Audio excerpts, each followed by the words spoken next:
precise and designed to unleash American power, not shackle it. This was never meant to be a fair fight, and it is not a fair fight. We are punching them while they're down, which is exactly how it should be.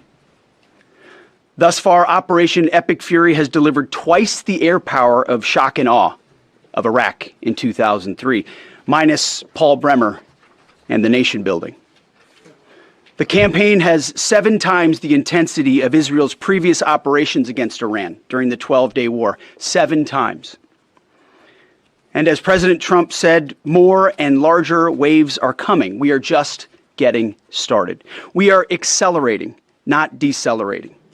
Iran's capabilities are evaporating by the hour, while American strength grows fiercer, smarter, and utterly dominant. More bombers and more fighters are arriving just today. And now, with complete control of the skies, we will be using 500-pound, 1,000-pound, and 2,000-pound GPS and laser-guided precision gravity bombs, of which we have a nearly unlimited stockpile. We used more exquisite standoff munitions at the start, but no longer need to. Our stockpiles of those, as well as Patriots, remains extremely strong. The enemy can no longer shoot the volume of missiles they once did, not even close. And the chairman will lay out some of those percentages. So our air defenses and that of our allies have plenty of runway. We can sustain this fight easily for as long as we need to. And as I said yesterday, we set the terms. Now, you may not see much of it because the IRGC shut off the internet to the entirety of the country. They blind their people on purpose, just like they kill their own on purpose. Much was made of the volume of missiles Iran was able to shoot in the first few days. And sadly, as we projected, a few got through and killed 6 of our best, who will hopefully arrive home soon. We will avenge them, no doubt. But I liken Iran's predicament to a football team who scripted the first 20 plays of a game. The team knew what plays to run because their first few drives were scripted. But now that the game has started and the blitz is on, they don't know what plays to call, let alone how to get in the huddle and call those plays. Iran's senior leaders are dead. The so-called governing council that might have selected a successor, dead, missing, or cowering in bunkers, too terrified to even occupy the same room. Senior generals, mid-level officers, enlisted ranks, they can't talk or communicate, let alone mount a coordinated and sustained offensive. That's not great for morale. The Iranian Air Force is no more, built for 1996, destroyed in 2026. The Iranian Navy rests at the bottom of the Persian Gulf. Combat ineffective, decimated, destroyed, defeated, pick your adjective. In fact, last night, we sunk their prize ship, the Soleimani. Looks like POTUS got him twice. Their Navy, not a factor. Pick your adjective, it is no more. In fact, yesterday, in the Indian Ocean, and we'll play it on the screen there, an American submarine sunk an Iranian warship that thought it was safe in international waters. Instead, it was sunk by a torpedo. Quiet death.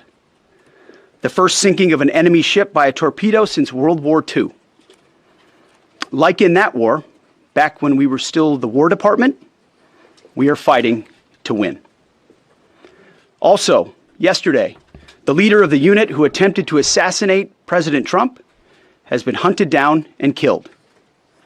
Iran tried to kill President Trump, and President Trump got the last laugh. Now, this is not a mission accomplished situation.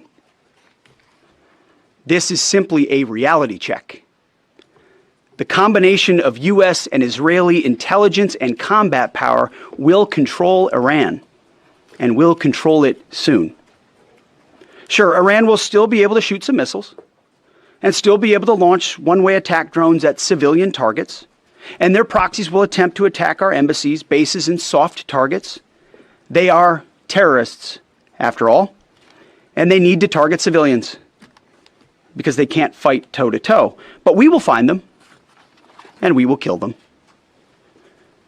This is what the fake news misses.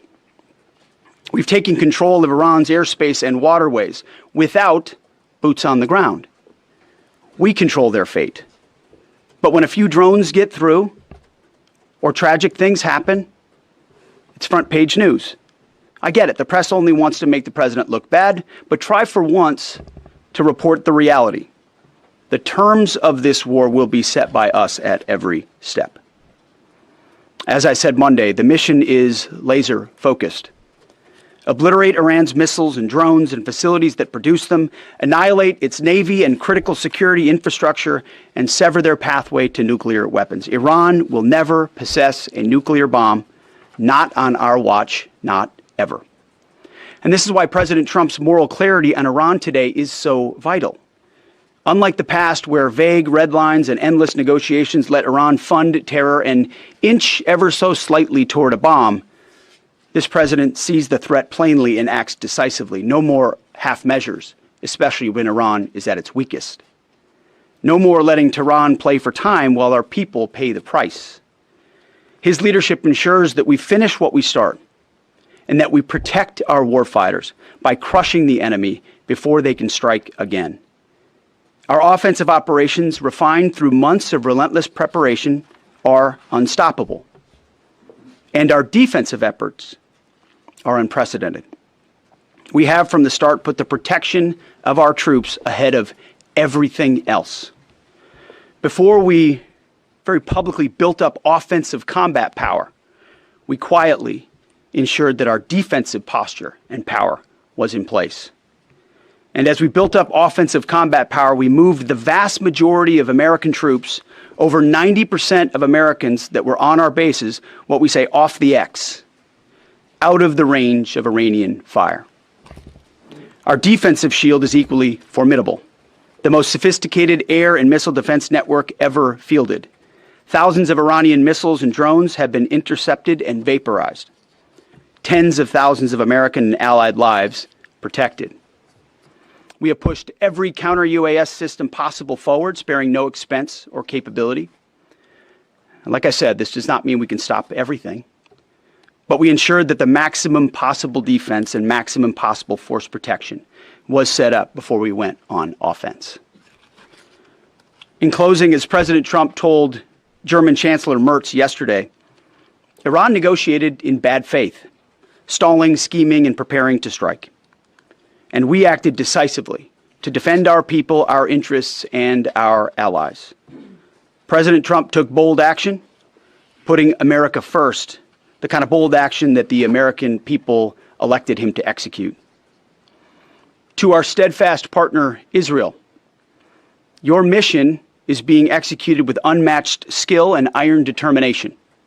Fighting shoulder to shoulder with such a capable ally is a true force multiplier and a breath of fresh air. We salute your courage and your contribution. 4 days in, we have only just begun to fight. America fights to win, and in Operation Epic Fury, we are. May God's providence cover and protect our troops always.